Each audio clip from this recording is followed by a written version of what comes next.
Jangan sampai pasif. Dan dari kecil anak diusahakan juga diberikan keberanian untuk mengatakan tidak kalau itu merupakan kemungkaran. Jangan dibuat anak-anak jadi yes man.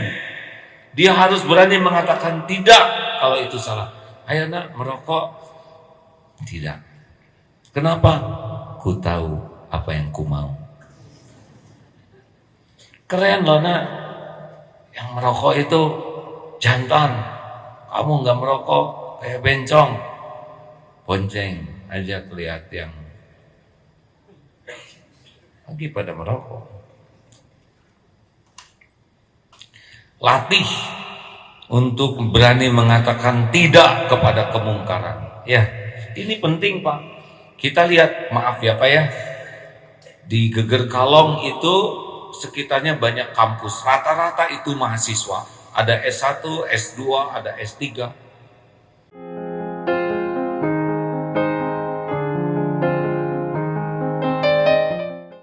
Wahai anakku, laksanakanlah sholat, dirikanlah sholat, dan suruhlah manusia berbuat yang ma'ruf, serta cegahlah mereka dari yang mungkar, dan bersabarlah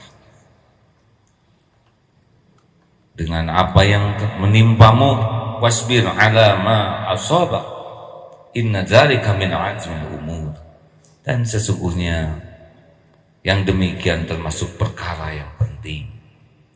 Baru ternyata pelajaran keempat adalah sholat, satu paket. Sholat, amar ma'ruf nahi mungkar, sabar. Ini paketnya Pak. Surat Al-Asr. Sesudah amanu wa amilus sholihat wa tawassaw bil haq wa tawassaw bis sabr. Jadi anak tuh belajar sholat baik, penting, tapi ada yang lebih penting, memperkenalkan Allah dulu.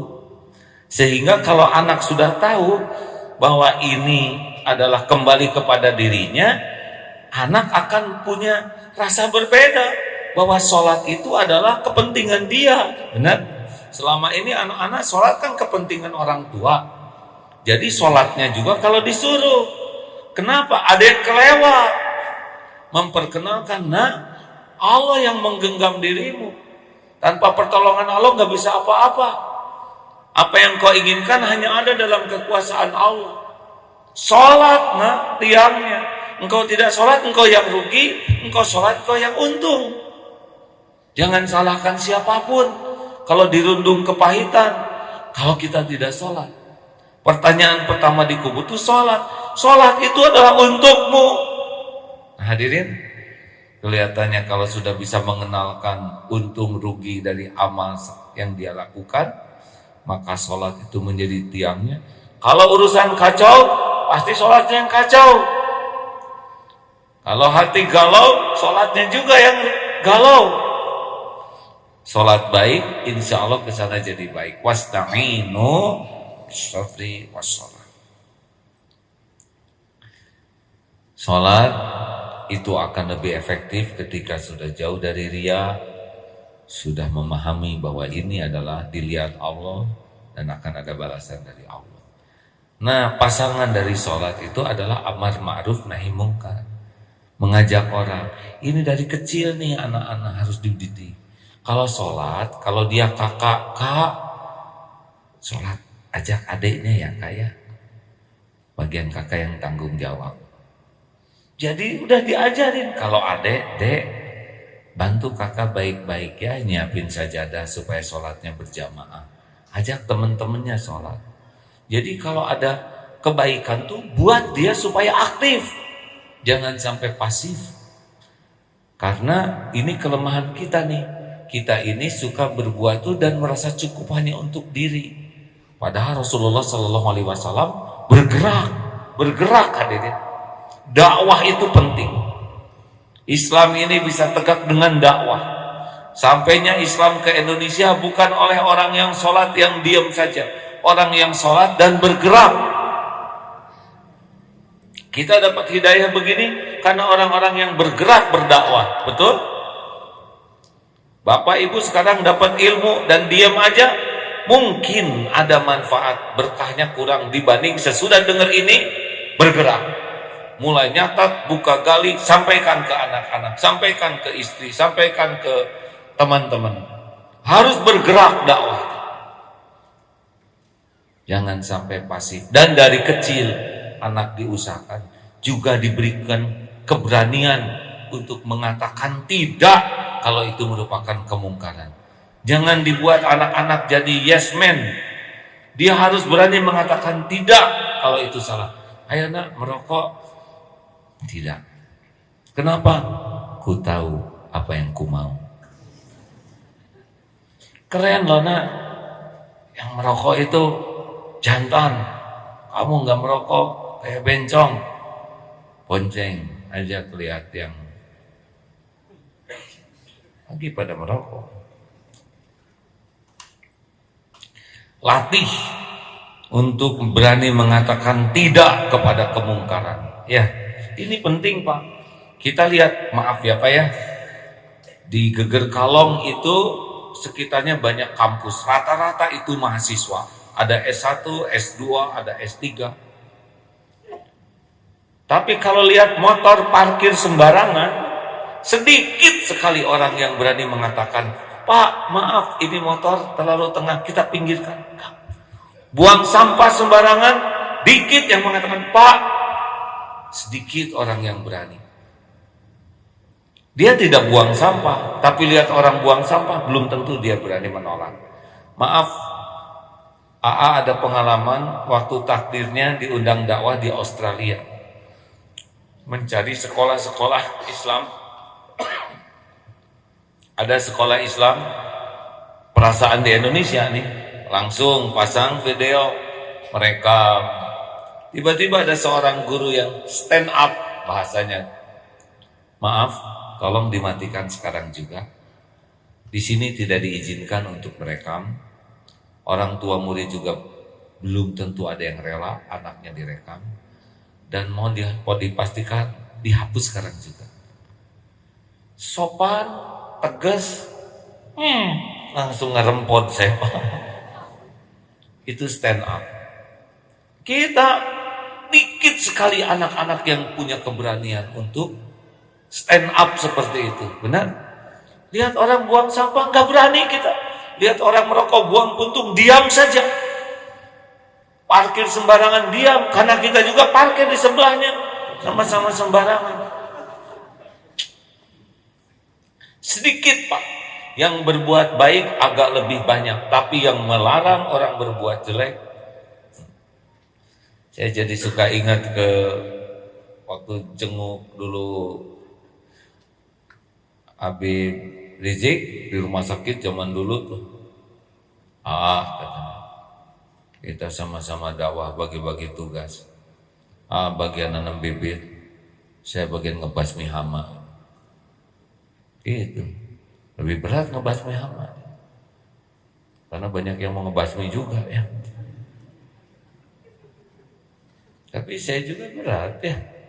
Buktinya waktu tahun 2006 akhir itu apa salahku ya?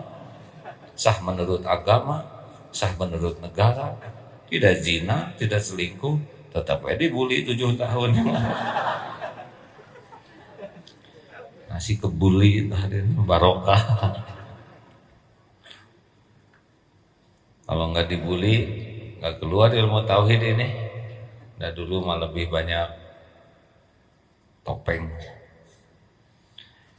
Nah hadirin sekalian, dan siapapun yang mau melakukan sholat, dakwah, ada satu paket lain yang nggak bisa misah, sabar. Kalau tidak sabar nggak ada sholat sunnah. Orang yang mau sholat sunnah itu yang sabar, selebihnya ngebelejet aja. Tidak ada tahajud bagi orang yang tidak sabar, nggak ada duha tuh. Nggak ada ke masjid, dia kuat jogging 5 km ke masjid 50 meter nunggu diantar tetangga katanya.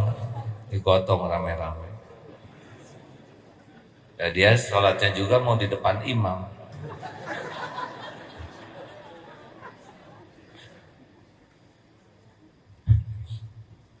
Mau sholat di depan imam Itu the end. Harus sabar. Termasuk dakwah. Ada soleh, orang yang soleh itu orang yang sibuk memperbaiki diri. Banyak yang suka. Tapi muslih, orang yang sibuk memperbaiki diri dan ngajak orang lain jadi baik, udah pasti ada yang gak suka. Maka tidak usah heran Ustadz Abdul Somad yang ngajak kepada benar. Ustadz Abdul Somad tuh salah satu ulama idola saya, ya. Saya banyak membuka YouTube-nya, kita doakan. Ini babak baru dakwah di Indonesia. Sesudah saya lihat Ustadz Abdul Somad, Ustadz Adi Hidayat, dan yang pintar-pintar, jadi peot saya. Jadi kempes. Masya Allah, itu efeknya membuat semangat belajar menjadi tinggi. Saya berterima kasih kepada beliau-beliau dan mendoakan supaya beliau jadi ulama kekasih Allah, waliullah yang istiqomah menebar kebaikan. Udah pasti itu ada yang sebel. Apalagi beliau-beliau ini kan sekarang dengan argumen yang ajak, mantap, wawasan luas, dalil yang lengkap, yang asalnya ada di beberapa kutub, dengan beliau sekarang jadi lebih merapat satu sama lain. Kan yang paling tidak disukai oleh orang yang tidak suka ke Islam, yang paling tidak disukai adalah akur. Yang paling efektif dilakukan untuk memperlemah umat Islam adalah memecahnya. Divide et impera. Jadi kalau ada tokoh yang bisa mempersatukan, pasti dibabak belurkan ini. Tapi ya memang udah begitu. Sing sabar weh. Tapi dah kalau benar dizolimi, naik derajat.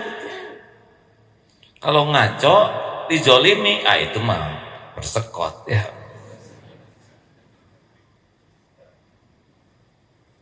Jelas hadirin?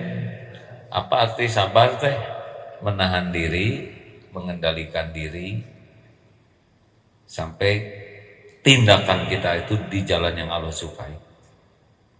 Cing salabar ya, sabar itu bukan pasif. Sabar itu adalah kegigihan, menahan diri, mengendalikan diri, sehingga apa yang kita lakukan, kita katakan adalah sesuatu yang Allah sukai. Itulah kesabaran. Jadi sabar itu bukan tanda kelemahan, tapi tanda kekuatan. Seperti mau marah, tahan, sampai dia milih kata-kata terbaik yang paling disukai Allah. Padahal dirinya luka berat hatinya. Itu sabar. Suami yang tadi sabar ya. Masih ingat cerita ada yang memarahi suami di zaman Umar bin Khattab? Suami dimarah istrinya, panas. Kamu ngomong kayak gitu, saya laporkan kepada Amirul Mukminin. Pergi tuh ke Amirul Mukminin.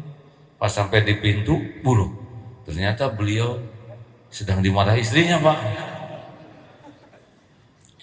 Tapi Amirul Mukminin Umar bin Khattab, pemberani, perkasa, lelaki sejati, mukmin sejati, tahu bagaimana bersikap ke istri. Tenang weh. Seburuk-buruk lelaki adalah yang kasar kepada istrinya, pengecut. Beraninya cuma sama istri. Keluar gak berani apa-apa. Tuh pemberani sejati mah tenang.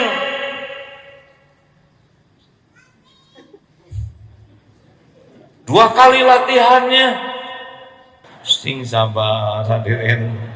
Makin terlatih, makin baik. Sudah segitu aja dulu hadirin sekalian. Sudah 1 jam ini mau ngantor kan? Terima kasih Bapak Ibu yang baik. Tolong dibuka surat Luqman. Sebetulnya ada lanjutannya yang ke-18, tapi pertemuan yang akan datang. Karena yang ke-18 adalah tentang pantangan sombong, rusaknya anak itu dari kesombongan, ya. Jadi pelajaran akhlak sesudah jangan syirik adalah jangan takabur. Ya, izin Allah. Ketemu ibunya, alhamdulillah. Yang mana? Ya, begitulah hadirin. Terima kasih Bapak Ibu yang baik. Jangan lupa untuk mempelajari ulang, sekuat tenaga mempraktekannya dan menyampaikannya kepada yang lain.